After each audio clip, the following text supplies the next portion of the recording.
Nós vamos abrir a palavra de Deus no livro do profeta Ageu, capítulo 1. Profeta Ageu, capítulo 1. Assim nos diz a palavra do Senhor.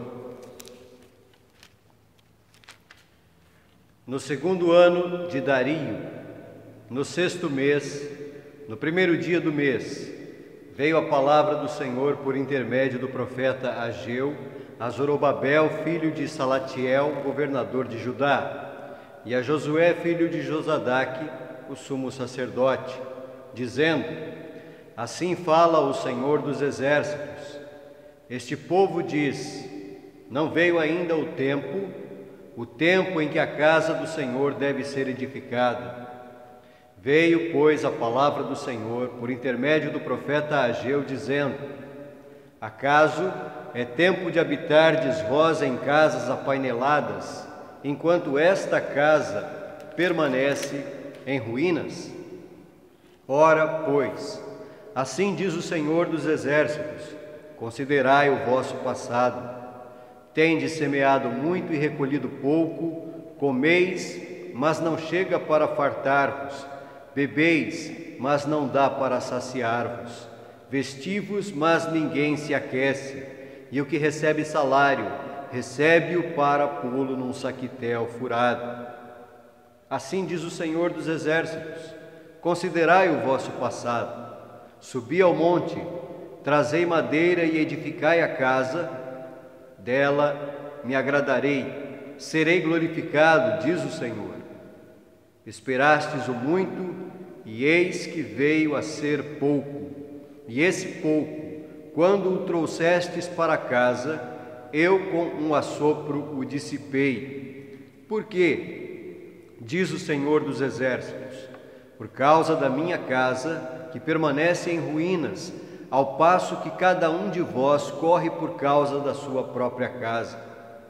Por isso, o céu sobre vós retém o seu orvalho, e a terra os seus frutos. Fiz vir a seca sobre a terra, e sobre os montes, sobre o cereal, sobre o vinho, sobre o azeite e sobre o que a terra produz, como também sobre os homens, sobre os animais e sobre todo o trabalho das mãos.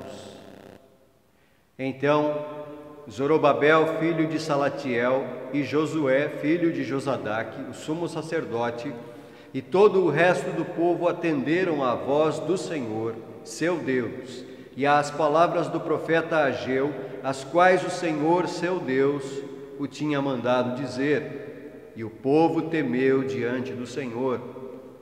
Então Ageu, o enviado do Senhor, falou ao povo, segundo a mensagem do Senhor, dizendo: Eu sou convosco, diz o Senhor.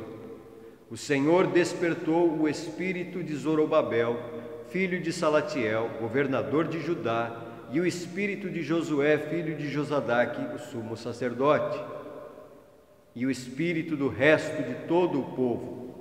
Eles vieram e se puseram ao trabalho na casa do Senhor dos exércitos, seu Deus, ao 24º dia do sexto mês. Bom Deus, aqui estamos mais uma vez diante da Tua palavra lida. Pedimos, Senhor, a Tua bênção para que esta palavra lida seja exposta com fidelidade e que seja para a edificação de todos nós. Perdoa, Senhor, os nossos pecados. Tem misericórdia e compaixão de nós, ó Deus. Nós oramos no nome do Senhor Jesus, o nosso Salvador. Amém. O livro do profeta Ageu é um livro com apenas 2 capítulos. O assunto desse livro, portanto, é bastante fácil de identificar. Deus, através do profeta Ageu, exorta o povo a reconstruir o templo de Jerusalém, que havia ficado em ruínas durante o exílio dos filhos de Israel na Babilônia. Depois de 70 anos de exílio, sob o império persa que havia tomado todos os domínios da Babilônia, o povo de Deus começou a retornar para Judá. E neste retorno a Judá, o povo recebeu a responsabilidade prioritária de reedificar o templo em Jerusalém. Depois de um período inicial de reconstrução, começou a surgir oposição interna e externa, e aquela obra de reconstrução foi então interrompida e ficou parada por cerca de 15 anos. O Senhor então levantou o profeta Ageu e também o profeta Zacarias para exortarem os líderes e o povo a reverem as suas prioridades e focalizarem a sua atenção novamente na obra de reedificação do templo, na obra de Deus. A palavra de Deus no livro do profeta Ageu nos apresenta uma exortação para reavaliarmos as nossas prioridades. Nós queremos, portanto, olhar para este capítulo 1 deste livro, considerando a situação aqui apresentada, a mensagem dirigida ao povo naquele contexto e a resposta do povo à mensagem da parte de Deus.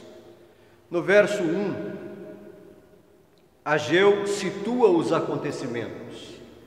Dia 1º do mês 6 do segundo ano de Dario, que seria por volta do ano 522 a.C. A mensagem do Senhor era dirigida aos governadores de Judá, Zorobabel e Salatiel, e ao sacerdote Josué. O assunto da mensagem era a reconstrução do templo que estava parado. No verso 2, o profeta declara a palavra do Senhor. Assim fala o Senhor dos exércitos: este povo diz: não veio ainda o tempo em que a casa do Senhor deve ser edificada. Em outras palavras, o povo estava fugindo de sua responsabilidade, porque a responsabilidade era reedificar o templo, e o povo dizia: não chegou ainda o tempo, não tem pressa, uma hora a gente termina essa construção. Nós temos outros assuntos para resolvermos.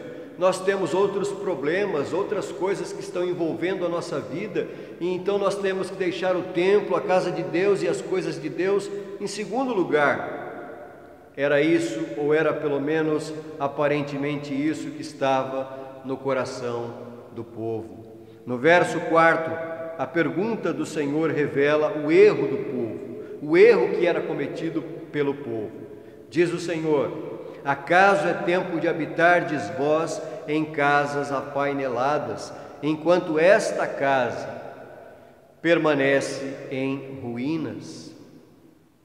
Eles estavam vivendo em casas, conforme diz o texto aqui, apaineladas, ou seja, casas construídas com material de primeira. E o material de primeira, nesse caso aqui, era madeira importada do Líbano. Era madeira que era de primeiríssima qualidade, que não havia ali ao redor de Jerusalém, mas era trazida de longe, trazida do Líbano. Era madeira cara, e o povo estava gastando dinheiro com material caro, importado. Enquanto isso, eles diziam: ainda não é tempo de edificar a casa do Senhor. O entusiasmo que contagiou o povo no momento em que eles voltaram do exílio havia acabado. Eles haviam perdido o interesse pela reedificação do templo. Eles haviam se acostumado com o templo em ruínas. No verso 5, o Senhor diz: considerai o vosso passado. Qual era a mensagem de Deus por intermédio do profeta Ageu? A mensagem era: vocês estão adotando prioridades erradas, como fizeram no passado. Considerai o vosso passado. Eles não estavam colocando a construção do templo em primeiro lugar, mas estavam preocupados apenas com o seu próprio conforto. No tempo do profeta Ageu, a prioridade deveria ser a reconstrução do templo. Nós também temos um templo a edificar hoje. E não é apenas o templo físico que precisamos edificar, mas sim o templo espiritual. Nós somos templo de Deus. O problema é que às vezes nós temos outras prioridades a atender. O problema é que, assim como o povo no passado, nós perdemos o interesse e nos acomodamos. Enquanto isso, a casa de Deus vai ficando em ruínas. Qual tem sido a nossa prioridade? Nosso conforto pessoal ou a edificação da casa de Deus? Onde é que nós temos investido nosso tempo, nossos recursos, no reino de Deus ou no reino pessoal? Ao reavaliarmos nossas prioridades, precisamos diagnosticar quais são estas prioridades em nossa vida. Há prioridades corretas e há prioridades erradas. E quando adotamos prioridades erradas, temos que encarar os efeitos dessa escolha.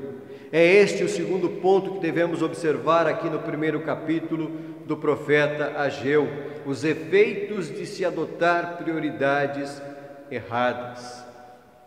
E o primeiro efeito de adotar-se prioridades erradas está na insatisfação.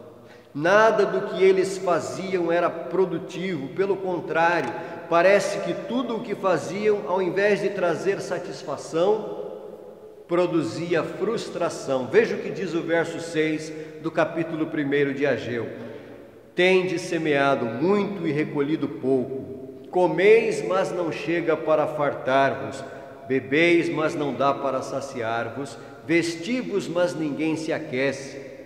E o que recebe salário, recebe-o para pô-lo num saquitel furado.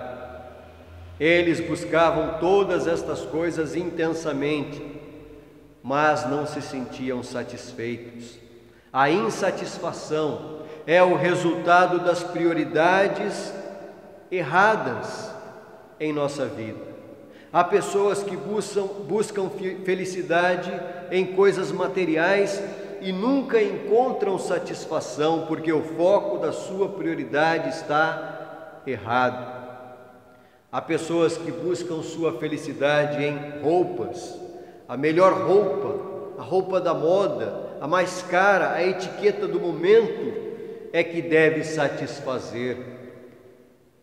Porém, a etiqueta não traz felicidade. E o salário? A pessoa trabalha o mês inteiro e quando recebe salário fica frustrado porque não rende. Isso é resultado de prioridades erradas. Novamente no verso 7, o Senhor Deus diz: considerai o vosso passado. Nós precisamos considerar o nosso passado. E o nosso passado não é algo distante. O nosso passado é ontem, é hoje pela manhã, é os últimos dias e semanas da nossa vida. Será que nós não temos sentido em nossas vidas o mesmo efeito apresentado aqui pelo profeta Ageu diante do seu povo? Insatisfação com tudo? Meus irmãos, se estamos insatisfeitos com o que Deus nos dá, talvez seja o efeito de adotarmos prioridades erradas em nossa vida. Se nossa alegria depende de coisas materiais, precisamos lembrar que dependemos de Deus, porque não depender de Deus nos faz perder de vista aquilo que deve ser a nossa prioridade. Portanto, o primeiro efeito da escolha errada, de prioridades erradas, está na insatisfação. O segundo efeito está na disciplina de Deus. A palavra de Deus diz: esperastes o muito e eis que veio a ser pouco, e esse pouco, quando o trouxeste para casa, eu com um assopro o dissipei. Esta é a maneira que Deus age para lembrar que dependemos dele sempre, para chamar nossa atenção para o fato de que o seu templo está em ruínas. Muitas vezes, as dificuldades que passamos na vida refletem a disciplina de Deus sobre nós. Muitas pessoas têm dificuldade em associar seus problemas à disciplina de Deus. Porém, basta examinarmos a Bíblia e nós veremos que Deus executa a sua disciplina sobre os homens. No Novo Testamento, no livro de Atos, nós temos o relato a respeito de Ananias e Safira, que caíram duros por mentirem ao Espírito de Deus. Entre os crentes de Corinto havia pessoas doentes e não poucas que haviam morrido por agirem com irreverência no culto a Deus. Obviamente que nem todos os nossos problemas são efeitos da disciplina de Deus. Muitas vezes o fato de vivermos em um mundo caído em pecado pode ser a causa de muitas das nossas dificuldades, mas certamente quando temos algum problema, nós sabemos discernir pela direção do Espírito Santo se estamos recebendo ou não a disciplina do Senhor. Assim, verificamos dois efeitos produzidos em decorrência da adoção de prioridades erradas em nossa vida: insatisfação e disciplina. As coisas deste mundo não podem satisfazer, e quando trocamos a nossa prioridade, que é agradar a Deus e glorificá-lo, corremos o risco de ser disciplinados por Deus. A palavra de Deus diz: considerem o seu passado e se coloquem no serviço a ser realizado. E para isso, ela apresenta aqui duas motivações. A palavra de Deus apresenta duas motivações para que o povo considerasse o passado e voltasse a se dedicar à obra de Deus. A palavra de Deus diz: considerem o seu passado e se coloquem no serviço a ser realizado. E para isso ele apresenta essas duas motivações: subi ao monte, trazei madeira e edificai a casa, dela me agradarei e serei glorificado, diz o Senhor. A motivação consiste primeiramente em agradar a Deus e em segundo lugar em glorificar a Deus. Essas devem ser nossas maiores motivações para nos dispormos a servir ao Senhor com prioridade. Qual foi a resposta do povo à exortação do Senhor? Aqui nós temos, portanto, as atitudes corretas para corrigir as prioridades erradas. Verso 12, a palavra de Deus diz assim: então Zorobabel, filho de Salatiel, e Josué, filho de Josadaque, o sumo sacerdote, e todo o resto do povo atenderam à voz do Senhor, seu Deus, e às palavras do profeta Ageu, as quais o Senhor, seu Deus, o tinha mandado dizer. E o povo temeu diante do Senhor. As autoridades e todo o povo atendeu a voz de Deus, reconhecendo a autoridade do profeta que falava da parte de Deus. Ou seja, o povo ouviu, entendeu e obedeceu. E mais, o texto diz que o povo temeu diante do Senhor. Obediência reflete temor verdadeiro a Deus. Diante da obediência e da reverência, o povo recebe a promessa de Deus. Verso 13: Então Ageu, o enviado do Senhor, falou ao povo, segundo a mensagem do Senhor, dizendo: Eu sou convosco, diz o Senhor. A promessa da presença do Senhor com o seu povo traz conforto, segurança e ânimo. Agora, por que a liderança e o povo ouviu, entendeu e obedeceu? Ouvindo a voz de Deus, atendendo e obedecendo, nós temos aqui a razão pela qual houve essa atitude de obediência. O verso 14 diz: O Senhor despertou o espírito de Zorobabel, de Josué e de todo o povo, e eles se puseram ao trabalho na casa do Senhor. Quem despertou? O Senhor. Quem nos desperta para obedecer? É o Espírito Santo de Deus. O apóstolo Paulo fala sobre isto no capítulo 7 e no capítulo 8 da carta aos Romanos. No capítulo 7 ele discute a incapacidade para fazer o bem que deseja e a facilidade para fazer o mal que não deseja. Mas no capítulo 8 ele então enfatiza a presença e a ação do Espírito Santo em sua vida e na vida de todo cristão.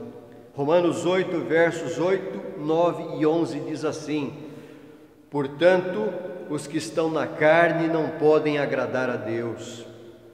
Vós, porém, não estáis na carne, mas no Espírito, se de fato o Espírito de Deus habita em vós, se habita em vós o Espírito daquele que ressuscitou a Jesus dentre os mortos, esse mesmo que ressuscitou a Cristo Jesus dentre os mortos, vivificará também o vosso corpo mortal, por meio do seu Espírito, que em vós habita. Nossa tendência natural é tentar fazer as coisas do nosso modo.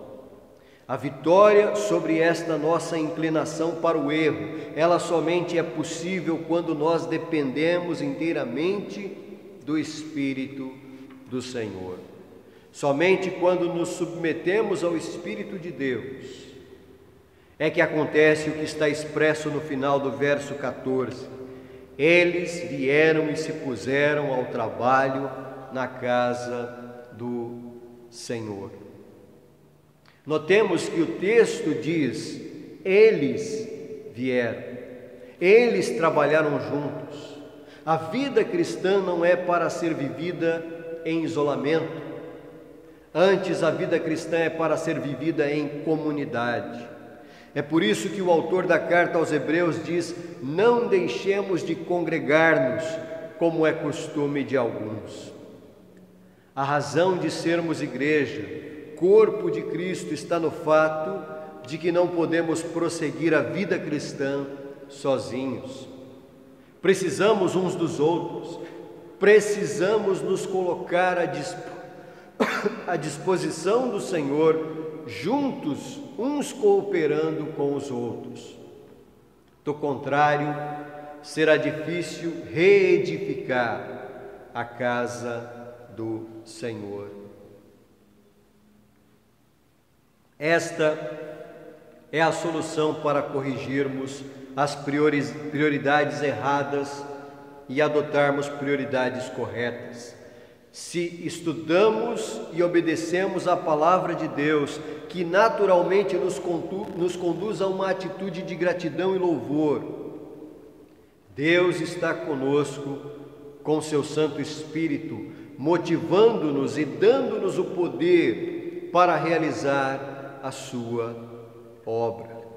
Porém, não podemos fazer as coisas de forma independente. Precisamos ser povo de Deus em comunhão uns com os outros. Ao reavaliarmos nossas prioridades à luz da palavra de Deus, verificamos que prioridades erradas podem ser diagnosticadas E como reconhecemos as prioridades erradas? Através da insatisfação com a vida e através da disciplina de Deus sobre nós. E qual a solução para corrigir as prioridades erradas? A solução é dar ouvidos à palavra de Deus, obedecendo-a com temor, em submissão ao Espírito de Deus que habita em nós. Nossa prioridade deve ser agradar a Deus e glorificar o seu nome. Conforme nos diz a palavra do Senhor Jesus registrada no Evangelho de Mateus: portanto, não vos inquieteis dizendo: que comeremos, que beberemos ou com que nos vestiremos. Buscai, pois, em primeiro lugar o seu reino e a sua justiça, e todas estas coisas vos serão acrescentadas. Muito bem, alguém que ouve esta mensagem pode pensar: mas essa mensagem não faz sentido. Ela está falando sobre reedificar o templo, sobre adotar prioridades corretas, que envolve uma vida de comunhão com Deus e uma vida como comunidade de Deus. E nós estamos vivendo um tempo de isolamento e de afastamento social, em razão de uma crise envolvendo uma questão de saúde. Ora, meus irmãos, este é o grande perigo.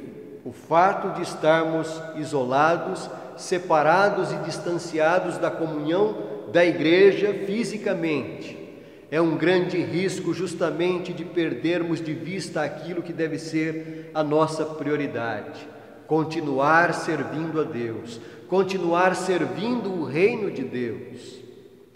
Nós podemos correr o risco de nos acomodar.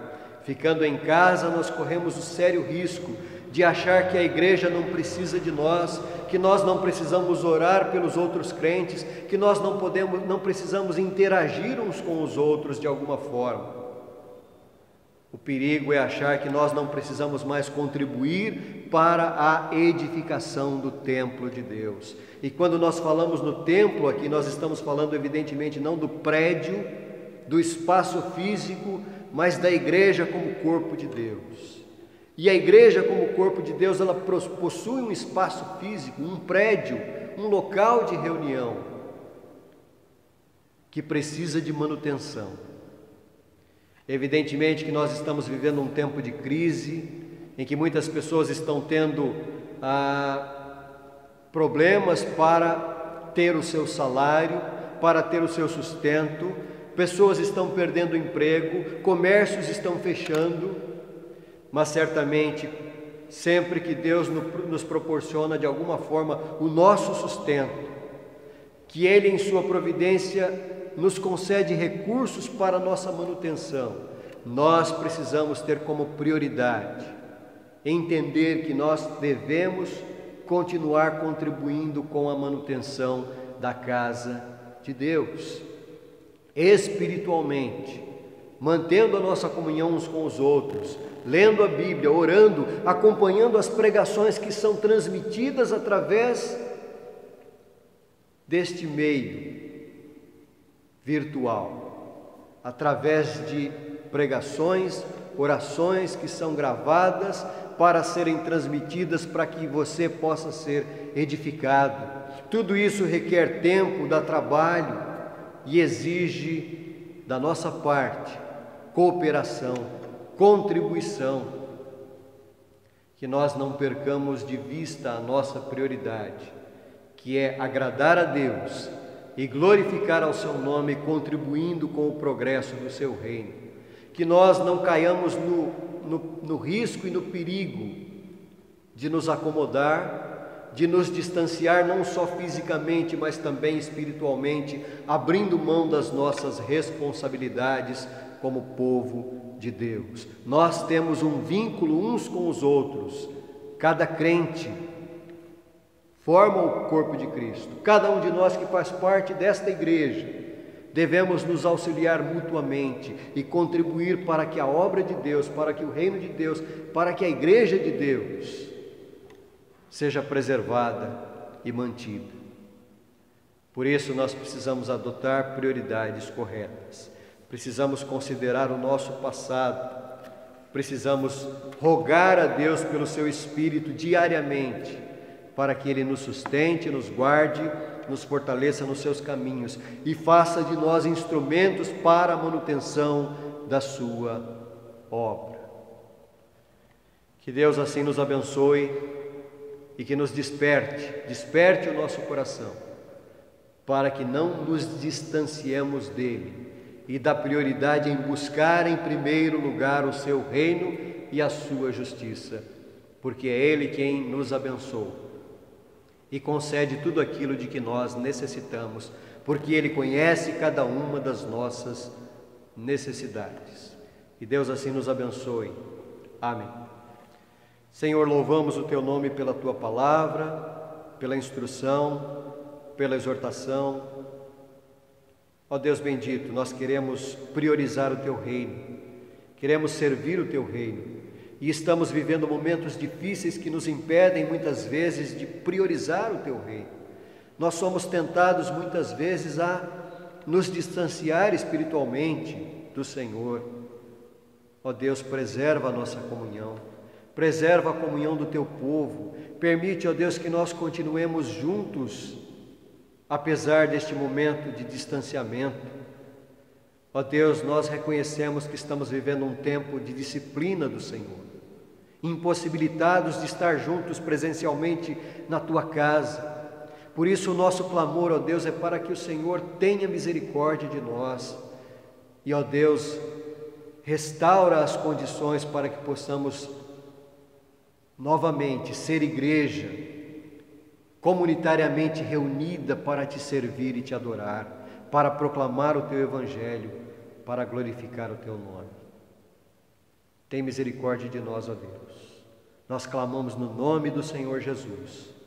Ó Deus, abençoa a Tua igreja, neste local, que se reúne aqui, ó Deus. Abençoa, Senhor, a Tua igreja em nível nacional, em nível mundial. Fortalece, ó Deus, os líderes e todo o povo de Deus. Abençoa, Senhor, as lideranças civis, os governantes, o presidente da República, os membros do Congresso Nacional, os governadores de estado, os prefeitos, os vereadores, ó Deus.